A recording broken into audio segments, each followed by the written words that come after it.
Afternoon and formally welcome to everyone to today's webinar, which is Cybercrime Communication, Planning a Successful Response. So let me show the screen and away we go. So hopefully you're all now seeing the title screen. So clearly cybercrime and data breaches remain a big issue for organizations of all kinds and is one of the big concerns for everyone. So this afternoon we wanted to focus very specifically on what you can do to prepare to communicate effectively. For those of you who don't know me, I'm Jonathan Hemus. I'm the Managing Director of Insignia. We're a specialist crisis management consultancy. We help clients across a whole range of sectors and different areas to plan, train, rehearse, and sometimes manage the worst day of their corporate lives. And more often these days, as I've just alluded to, that area could very well be cyber. So how do we do that? Well, we'll be exploring that over the next 40 to 45 minutes. If you have questions, please do post them via the chat pane on the GoToMeeting box on the right-hand side of your screen. We hope to finish the presentation by around about 22, quarter to the hour, allowing time for questions if there are any. So, without further ado, cybercrime is of critical concern to all organizations. This is PwC's Global CEO Survey for 2018, and you will see that both terrorism but also cyber threats have dramatically increased in terms of the level of concern that CEOs have about them. In 2017, cybercrime came in as number 10 on their list of risks. In 2018, that had gone right up to number 4. So I would be surprised if that wasn't something that was happening within your own organizations too, that maybe it was a topic of occasional conversation 3 or 4 years ago. Now it really is an area of hot concern. So what we also know is that cybercrime is multifaceted in terms of the impact that it has on an organization. Of course, it has a cost impact, but the second most important area that organizations are concerned about is the reputational impact of a data breach. So clearly it's a technical issue, clearly it costs money, but of almost equal importance is the damage that it does to your reputation. And clearly, communicating effectively is one of the best ways that you can minimize, or at least to a certain degree reduce that reputational impact, hence today's webinar. Now, talking about reputational risk, those of you who attended our previous webinar on reputational risk will have seen this chart before. I think our strong view, and all of the evidence would seem to endorse this, is that in the old days when I started in crisis management 25 years ago, a lot of the planning was traditional business continuity planning around things like natural disasters, fires, telecoms failure, power cuts, things that kind of happened to affect your operations, and they tended to be very physical events which came in from outside and which did damage to your ability to continue normal operations. More and more these days, whilst those types of issues still exist, it's the kinds of issues which affect reputation and which may be much more soft, in a sense, nebulous, that are actually doing, well, they're happening more frequently and they're doing more harm to organizations. And I think cyber incidents fall into that category. Yes, they are a physical event, something happens, but it very much impinges upon your reputation, not just upon your operations. The other thing, of course, that you will all know and be very aware of is that these days all crises are fueled by social media, and that news gets round quicker than it ever did before, and more people become aware of a situation than they ever would have done before. And that is particularly true of a cyber incident. This chart comes from a report produced by the law firm Freshfields, which fundamentally shows that on average it takes less than 24 hours for a crisis to spread around the world. 69% of all crises have spread internationally within 24 hours. So more often than not, a crisis of any serious magnitude will be around the world in less than a day. And indeed, over a quarter of them will be around the world in less than an hour. The challenge is that on average, it takes an organization 21 hours to respond externally. And one of the key areas that we will be considering as part of this webinar is when should you communicate about a data breach, and it's one of the key challenges embedded within this whole area. So social media really exposing you to greater scrutiny and also spreading your bad news far and wide much more quickly than it ever did before. When a cyber breach occurs, it really is the acid test of leadership, and we are seeing organizations every week in the media having to grapple with a data breach or a significant cyber incident. And it's a situation often where the very top person within the organization has to communicate and certainly has to lead the response to the incident. And here are four very different organizations who over the last 2 or 3 years have found themselves in the spotlight as a result of a cyber incident. We've got Uber, we've got Yahoo, who found that they lost $350 million from the value of their deal with Verizon following their hack.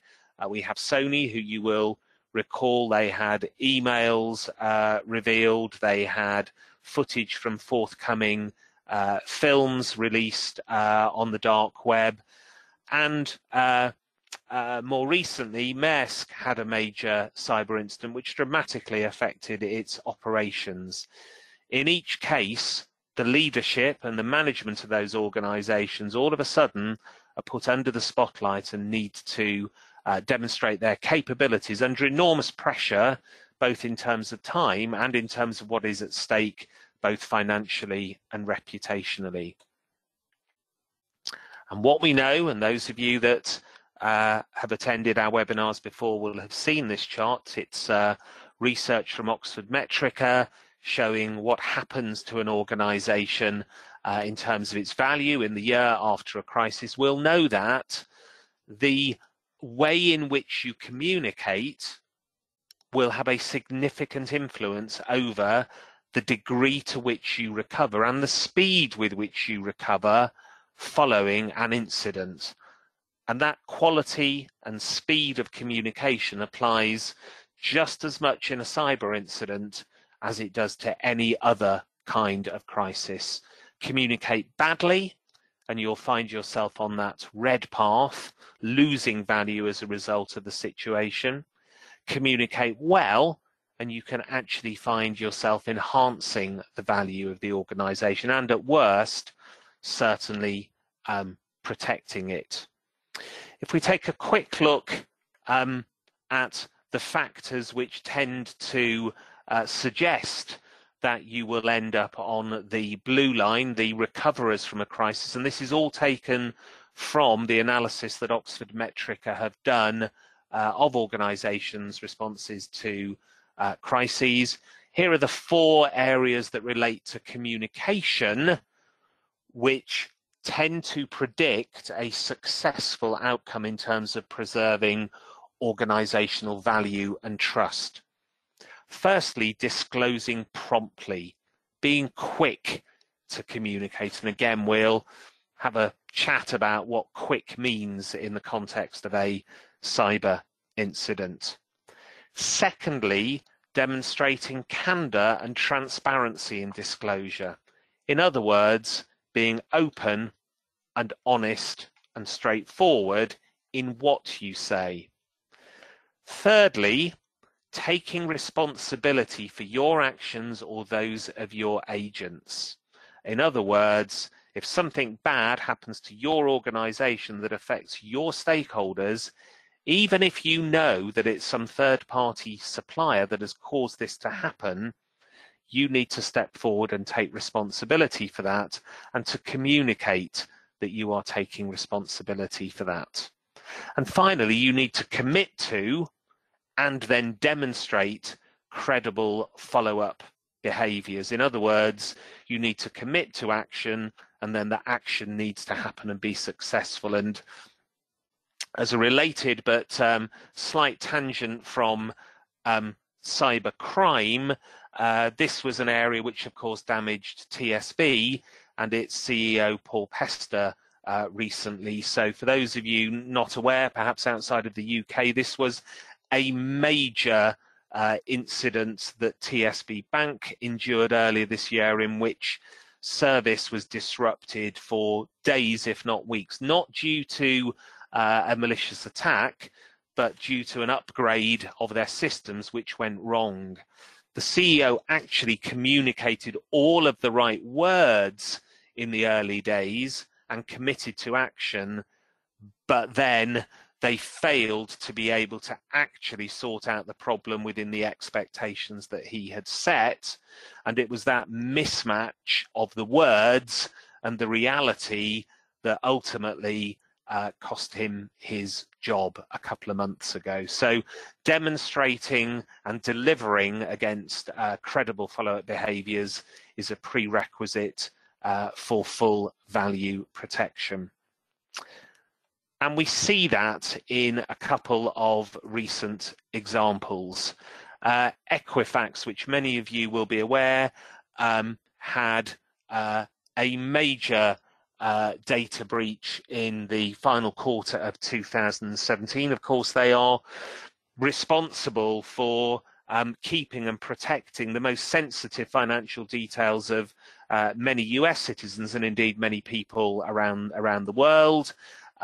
They endured a major breach.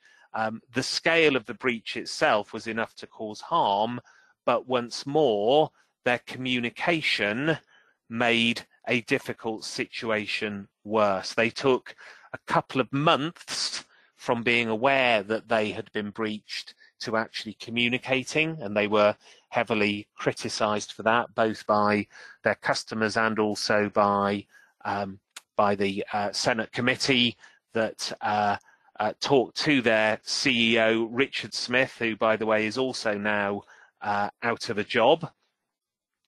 When they did communicate, they did not communicate effectively. So really small things, but actually really important things. It took them a long time to get information up on their website. And then when they tweeted the link to that section of the website, it was the wrong link. And then when they tweeted the right link, everybody went to the website and it crashed.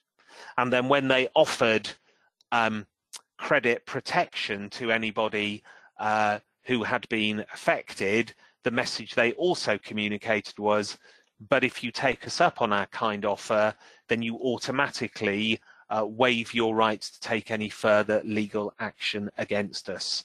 So in terms of the speed of the communication, the technical execution of the communication and the messaging, it was a long way short of best practice. And the chart on the right again paints a very graphic picture of what's happened to the value of Equifax in the 12 months after the incident. A major fall immediately after the breach, and still 10% down on where they were this time last year.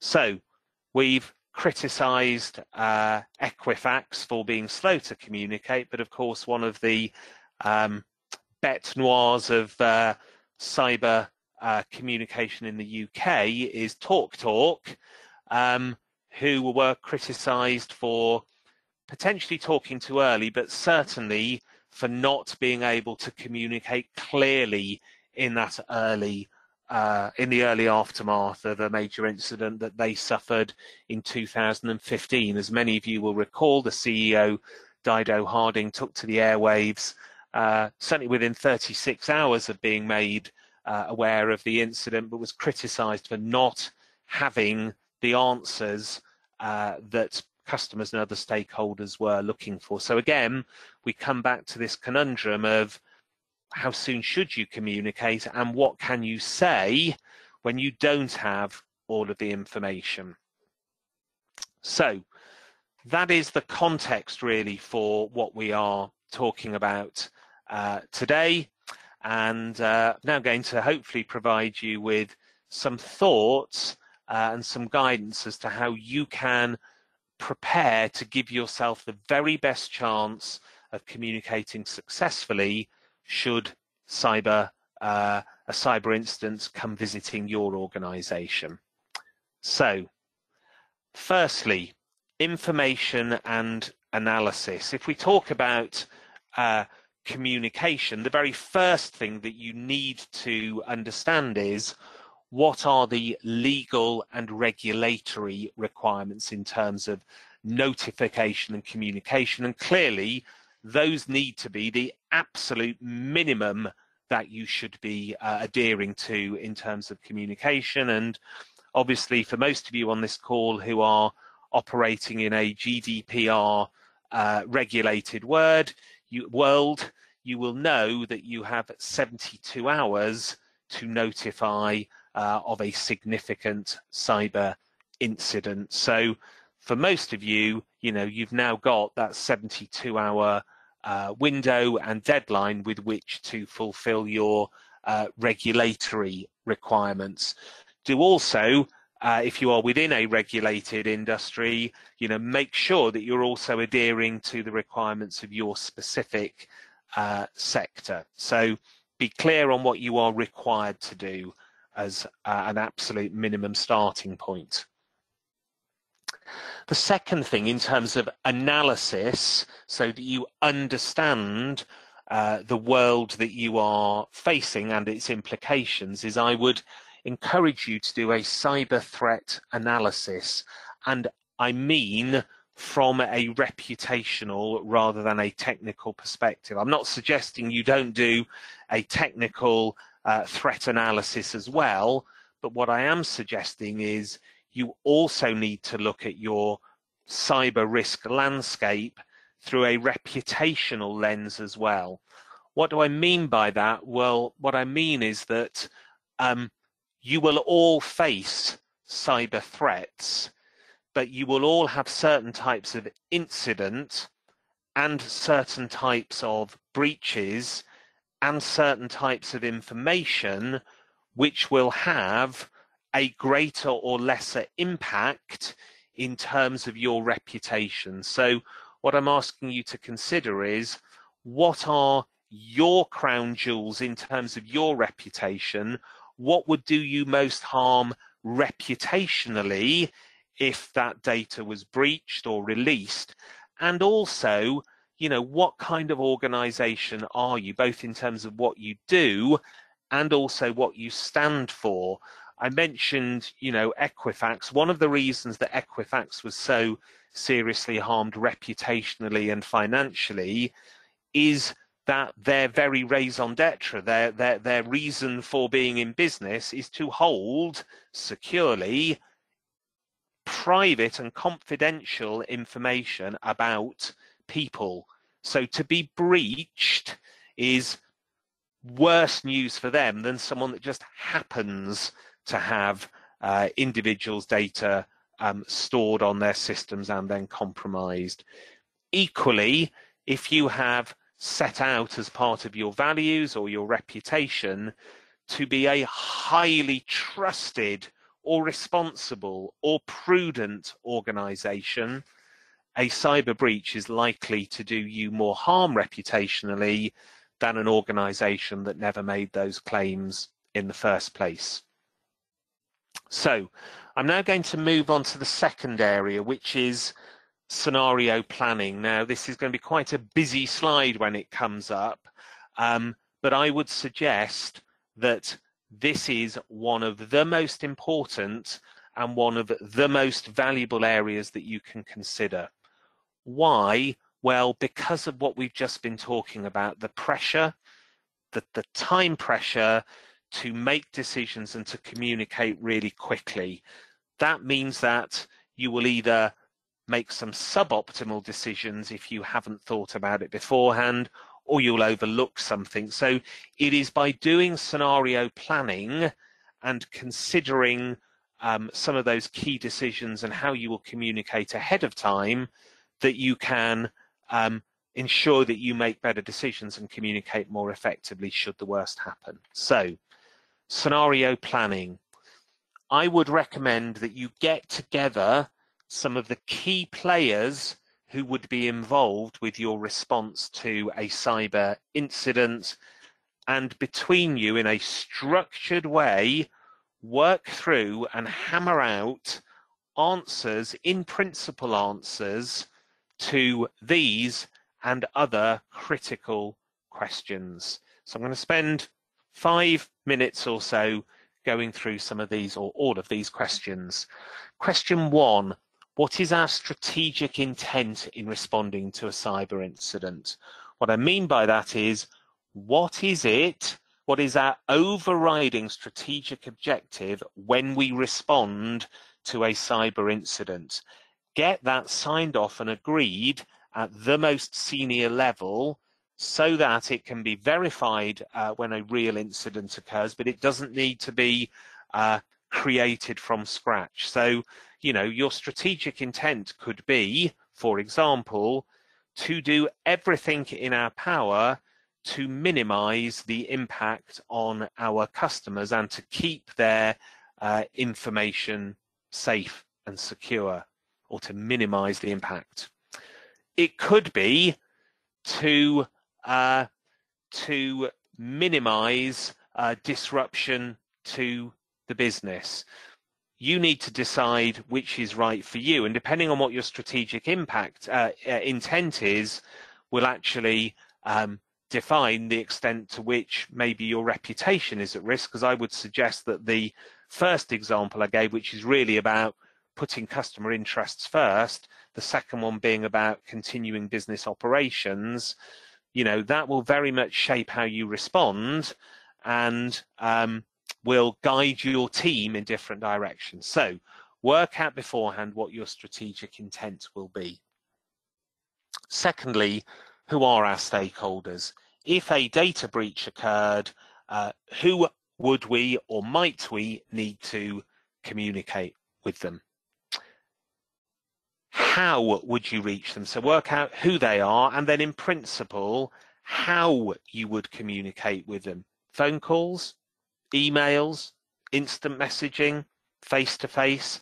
And by the way, if your answer is emails, do have a second conversation about what if this data breach means that we either don't have our email system or we need to take it down to reduce further risk. So who are they, and in principle, how would we reach them, and what would they expect from us? What would be reasonable for them to expect? Then we move on to the timing issue. In principle, when would we notify customers that we have become aware of a breach? What are the triggers for that? What are some of the benchmarks that would cause us to notify customers? Which customers? Have these in principle conversations ahead of time. So in other words, if you know that you've got 100,000 customers and you know that 5,000 may be affected, Do you just notify the 5,000 or do you notify the 100,000? What about former customers? You may be the organisation and a kind of organisation that has lapsed or historic customers still on your system. Will you notify them or only people who are current customers? And again, how will you communicate with customers and who will be responsible for doing this? When would you notify staff about a breach? And the same questions, how and who would do that? To what extent will you defer to requests from authorities, whether that's the regulator or the emergency services, the police, for example? What would you do if in the aftermath of a data breach, the police say, we would very much like to catch the perpetrators, and we believe by not making it public that a breach has occurred, if you can give us 24 more hours, still within your 72-hour reporting time frame, give us another 24 hours, and we think we may be able to track down who these people are, or certainly would give us a better chance. To what extent will you accede to that request? Think that through beforehand. Consider, where will stakeholders go to for information? So we've talked about almost how will you get information out there. Double check, where will they likely go to for information? So have you considered how you will brief your sales team or your call centers or wherever else you have a frontline presence? Crucially, of course, how would you plan to use social media? Are you just going to pump information out? Are you going to engage with worried, concerned customers? How will you use social media? And how will you use your website? Will that be on the homepage? Will there be a banner on the homepage directing them to a page or a section within your website? What will it say? Who will upload that? Have you got that dark site already pre-prepared for switching on in the event that something should happen? Or are you not going to mention it on your website at all? And do you have the technical bandwidth to ensure that your website would not crash in the event of tens of thousands of customers going online to check that their information is secure? And talking about bandwidth, in addition, where can you find additional communications resource to deal with the 1,000 times more customer inquiries, media inquiries, stakeholder inquiries? How are you going to resource your communications team at a level which needs to be 2, 3, 4, or 10 times bigger than it would normally be? So again, I would commend to you going through a scenario planning session where with your relevant colleagues you have these in principle comments ahead of time to avoid being under unnecessary pressure should the worst happen, and potentially making some very bad calls or omissions which cause you no end of harm subsequently.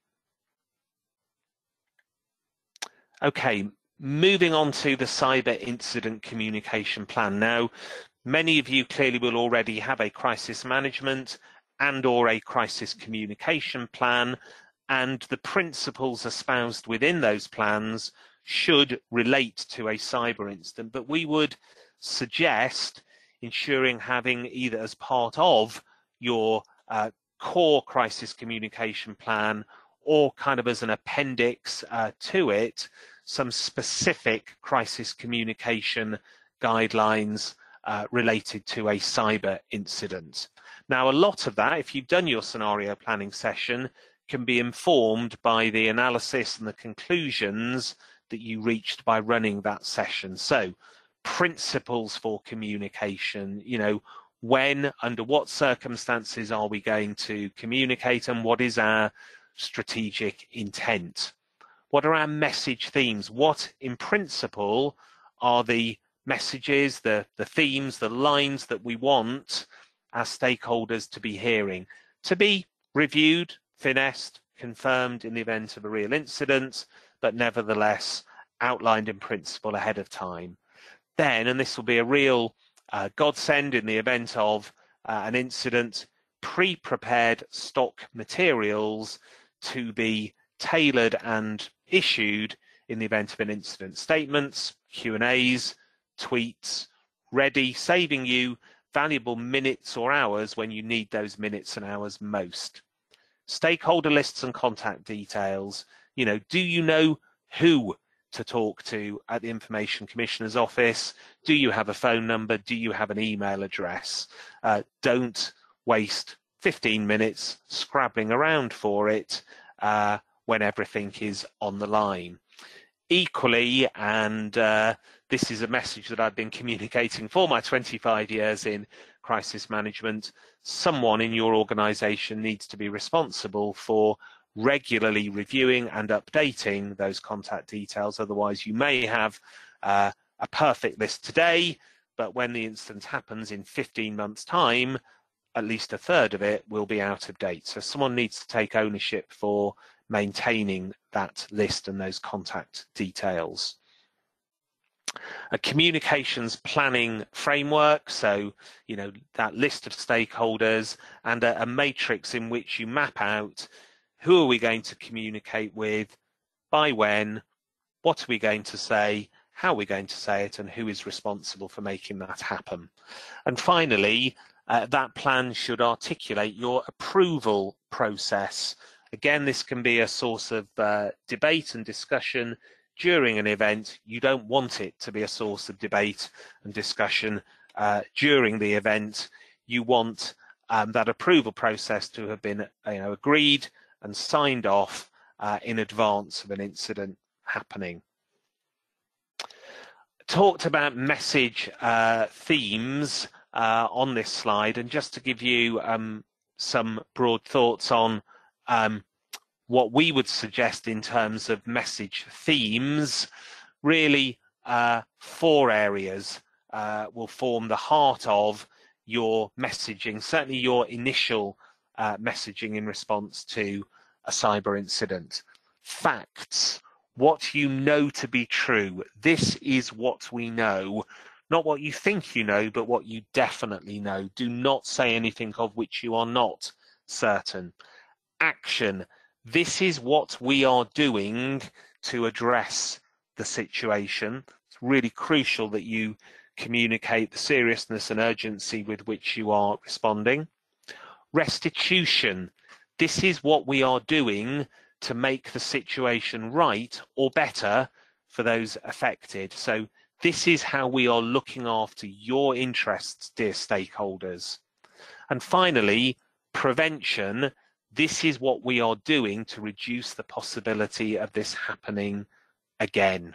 So this is a pretty good framework for messaging in response to a cyber incident. And the more you can say against each of these headings, and the more evidence you can provide for what you're saying, the more powerfully your messages will resonate.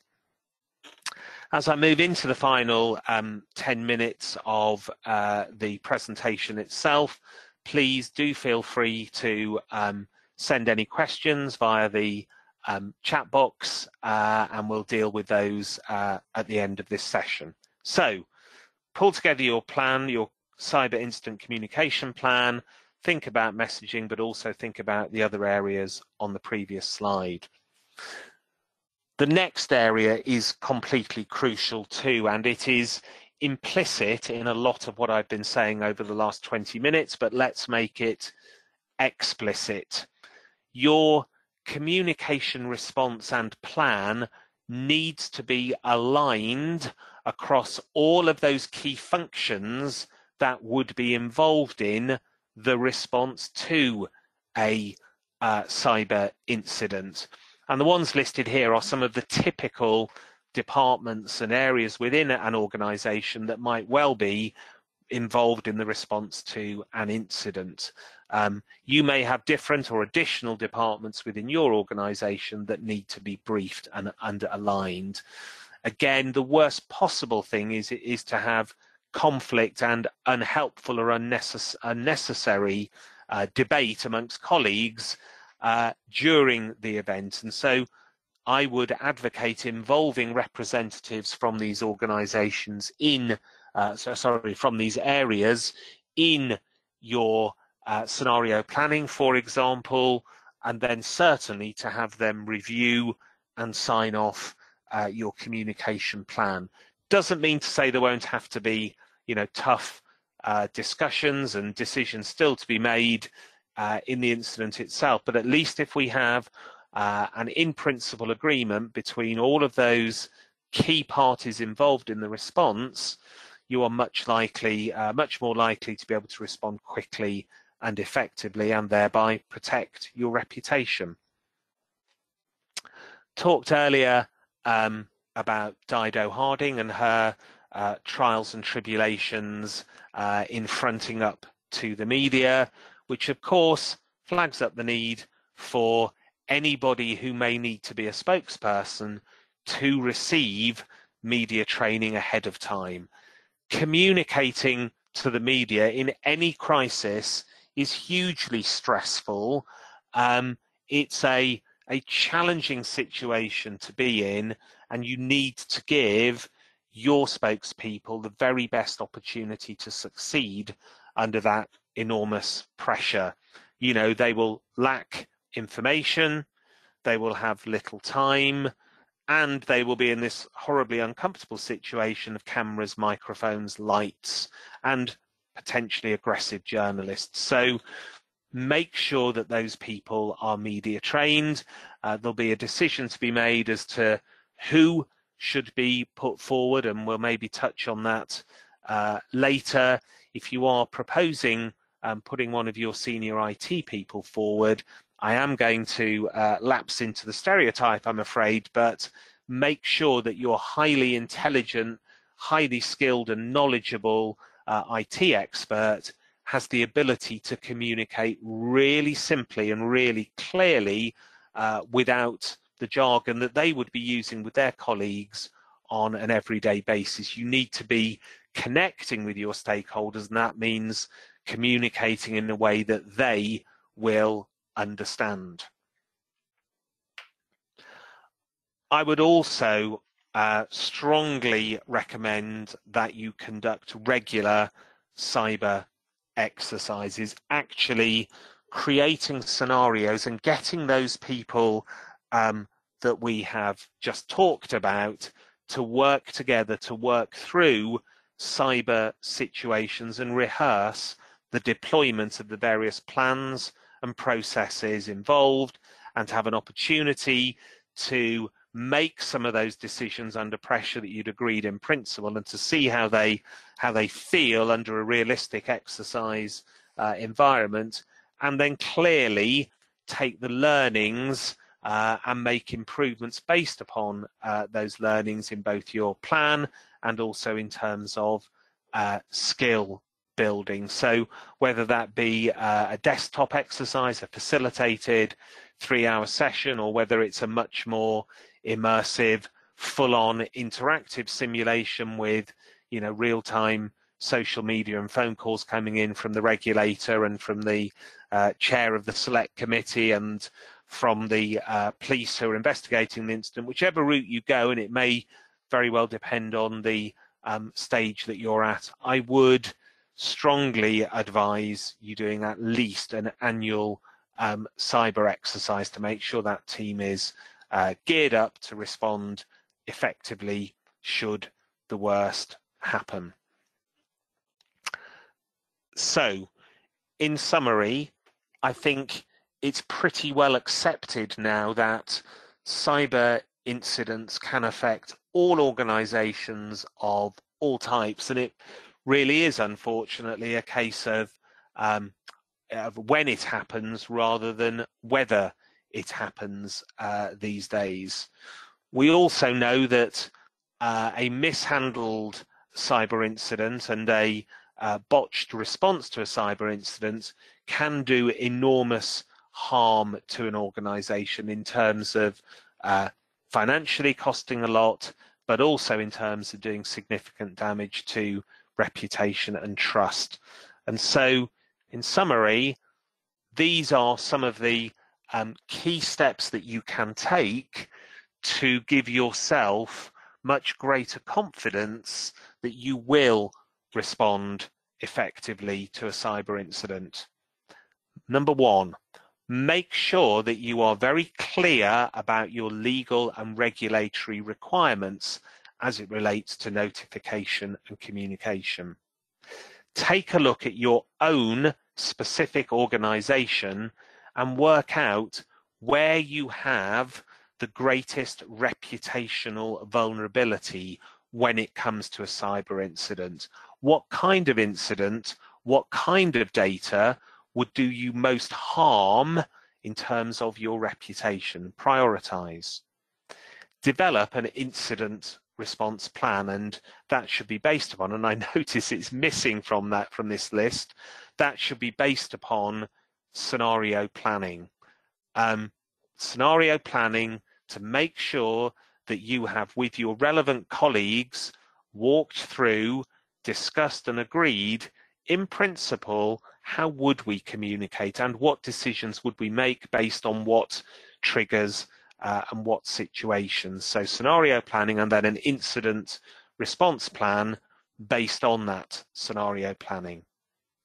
Pre-prepare key elements of your communication response, the holding statements, the pre-prepared tweets, the in-principle messaging. Identify, brief and align the people who would be required to respond. Don't be meeting those people for the first time on the day of the incident. Don't be hammering out how we're going to work or principles for response during an incident. Conduct media training so your spokespeople can be geared up to succeed. Rehearse your response. Exercise at least once a year. You will be so grateful that you've done so should you ever have to deploy for real. And having rehearsed, or indeed if you suffer a real breach, act on the learnings, do a proper review and further enhance the resilience of your organization and also of your response to a cyber incident in particular. So with up to 15 minutes of the session left, that brings me to the end of the presentation and the opportunity to take questions, and I am going to take the first one. So be with you in a minute. I'm just getting to the top of the questions. Right, so the first question is, in most cyber incidents, you won't know for days who is affected. How do you balance worrying all customers by telling them they might have had their details breached and creating a PR problem when it could end up being a limited incident? You could also risk reputational damage by informing millions of customers and essentially not being able to tell them anything. How do you balance this thorny issue?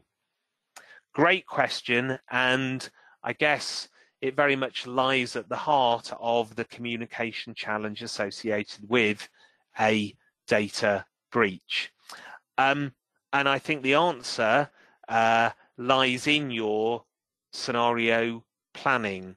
It is by going through that process with the various internal stakeholders involved that you can hammer out the thinking around decisions like that. And the way you do that is by, evaluating well, what if we took this course of action?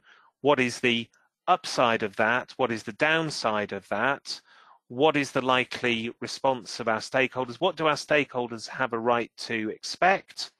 You would go back to your values as an organization and your strategic intent if if you have set that as part of your planning.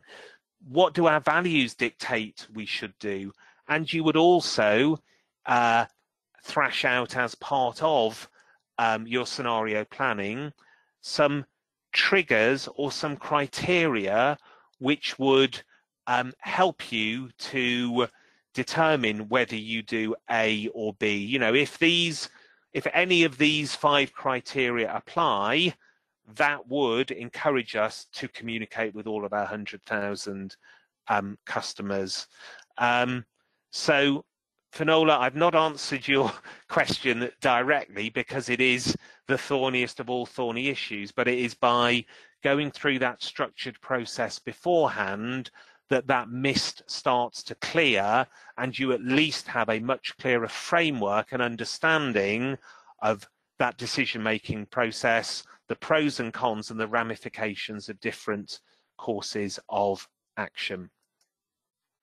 Okay, moving on to the second question. What are the fundamental differences between cyber incidents and other incidents that mean it requires separate planning and training, or should it just be a scenario considered as part of regular crisis training / exercises? Another really great question. So my first response, Johnny, would be the principles of responding to a cyber incident in terms of crisis communication and crisis management absolutely apply. So there is nothing in terms of the overall principles of crisis management that will be different in terms of responding to a cyber incident. I think, but on top of that, there are a couple of additional considerations, one of which is a cyber incident does almost bring with it the challenges of a conventional crisis in a much more distilled, pure manner. So in other words, in all crises, time is an enemy. In a cyber incident, because if for no other reason than this, of the 72-hour reporting time frame, time is definitively an issue. You know, the fact, again, of social media that things can go viral much more quickly is a fact across all crises, but it seems to be even more true with regards to a data breach. And then there will be the very specific technical requirements of responding to a cyber breach and the requirement to work with specialist colleagues within your business. So I guess my answer to your question is yes, the principles do apply. Yes, it absolutely can be just a scenario topic amongst a range of other scenarios that you run as part of your training and exercising program. But the two additional points I would make is, one, this is a newish area for many organizations, so it may be that area has never been tested, but the threat is really big, so therefore it needs to happen. And secondly, just to reiterate, there may well be different people involved in responding to this kind of situation, so they need to be brought on board. I think we might have one more question. No, we don't. So if there are any other questions, please feel free to post them right now. Here we go. What is the role of the police in a cybercrime, and when should they be told? Thanks, David. So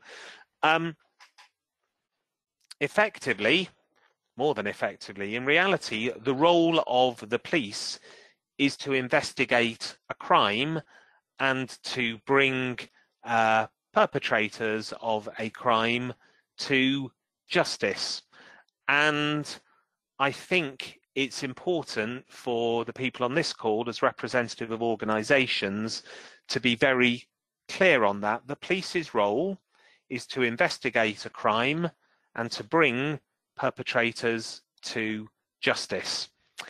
It is not in any way their objective to protect your reputation. I'm not suggesting that they will actively try to harm your reputation, and they will do, they will take some steps to try and make it a bit easier for you. But the key point is their objectives and your objectives are not the same. It is up to you as an organization. And again, this I think comes back to the scenario, to the scenario planning. You may decide that you don't want to inform the police in certain sets of circumstances, that actually they will be a diversion, a distraction, soak up time, ask you to do things that you don't want to do. And the reality is that it's very unlikely they will be able to find the perpetrators anyway. You may decide that absolutely you should inform the police as soon as possible. It's another scenario planning question. So I'd say, David, the first thing is you need to do some scenario planning around whether you do or do not want to inform the police. And I'm not going to make any judgments about the rights and wrongs of that. And then secondly, if you are going to inform the police, you then need to recognize that their objectives and your objectives will be different, and also that you don't have to do what they ask you to do. And again, that will come through your scenario planning. Okay, so I think we've come to almost the end of our time, and we have also come to the end of our questions. In terms of follow-up, this webinar has been recorded, and we will send a link of the recording to you if you'd like to listen again, or if you have colleagues that you think might be interested. We also have a one-page infographic which we will send you a link to. And finally, we penned an article for Real Business a couple of months ago, which explored some of the areas we've been discussing today in more detail, and so we are sending you a link to that article as well. If there's anything beyond that from this session that's kind of caused you concern, or that you have further questions about, or anything you would like to talk through, my details are on this slide and will also be on the email that comes to you over the next 24 hours. Very happy to talk. Please do give me a shout. We may have one more webinar before Christmas to be confirmed. If not, we will be having that very early in the new year. So thank you all very much for sparing the time to listen. I hope you enjoyed and got value out of this session, and I wish you a successful and crisis-free afternoon. Many thanks.